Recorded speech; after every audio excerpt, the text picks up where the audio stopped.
हिंसा क्या है? What is violence? हिंसा क्या है? किसी भी तरह की चोट पहुंचाना, चाहे बाहरी तल का मतलब फिजिकल लेवल पर, वर्ल्डली लेवल पर, या साइकोलॉजिकल लेवल पर, किसी भी तरह की किसी को भी चोट पहुंचाना, चाहे खुद को चाहे दूसरे को, वो हिंसा है। That is violence. बाहरी हिंसा हमें दिखाई देती है। अगर हम जानवरों से हिंसा करते हैं, अगर हम जानवरों को खाते हैं, वो हमें दिखाई देती है। हो सकता है कि हम उससे मुक्त हो जाएं, लेकिन आंतरिक हिंसा हमें दिखाई नहीं देती है, क्योंकि वो इनविजिबल है। और बाहरी हिंसा से आंतरिक हिंसा ज़्यादा डीपर है, ज़्यादा गहरी है।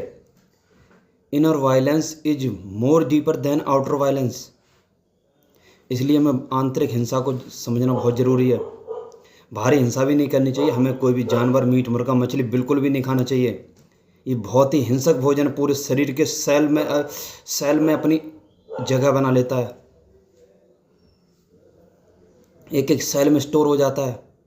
जो भी आदमी मांस, मछली, मुर्गा, अंडा खाता होगा, वो भी जानवर से कम नहीं है। उसके अंदर पूरा जानवर है, 90% जानवर है, क्योंकि 10% ह्यूमन बींग्स फिर भी रहता है। क्योंकि वहाँ से अवसर होता है आदमी को एक आदमी होने के पूरे अवसर रहते हैं वहाँ से। क्योंकि हम सबसे सुंदर, सबसे अच्छी चेतना है इस परमात्मा की।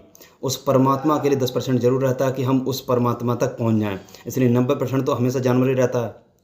इसलिए बाहरी हिंसा भी ना करें, जानवरों के प्रति प्रेम से भरे रहें, और आंतरिक हिंसा को समझें, क्योंकि आंतरिक हिंसा ज़्यादा मैटर करती है।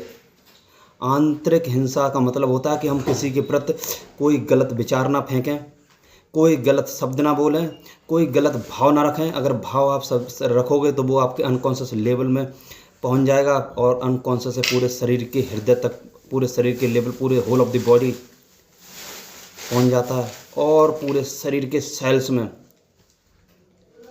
स्टोर हो जाता है।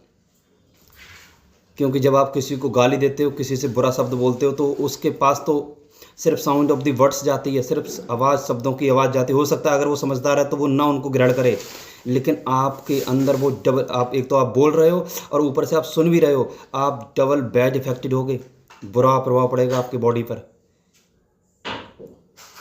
वो हिंसा ज़्यादा खतरनाक होती है।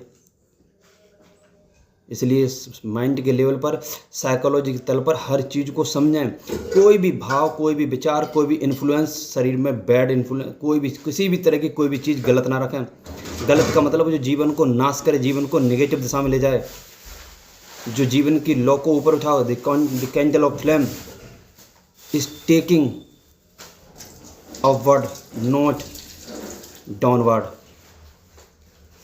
एक एक शब्द को समझें मेंटली तल पर, साइकोलॉजी के तल पर। कोई भी बुरा प्रभाव, कोई भी बुरा विचार, कोई भी ट्रेडिशन, कोई भी अटैचमेंट, कोई भी क्रिटिसिज्म, कोई भी कंडेमनेशन जैसी चीज़ ना हो। कोई भी ईर्षा ना हो। ईर्षा बहुत खतरनाक है। ईर्षा जो आदमी ईर्षालु होगा वो हिंसक होगा ज़रूर, बच नहीं सकता। उसके अंदर सबसे ज़्यादा हिंसा होगी।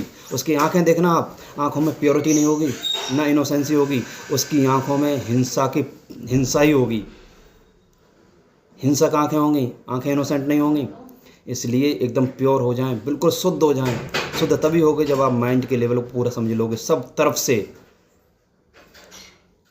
All over, not particular part of the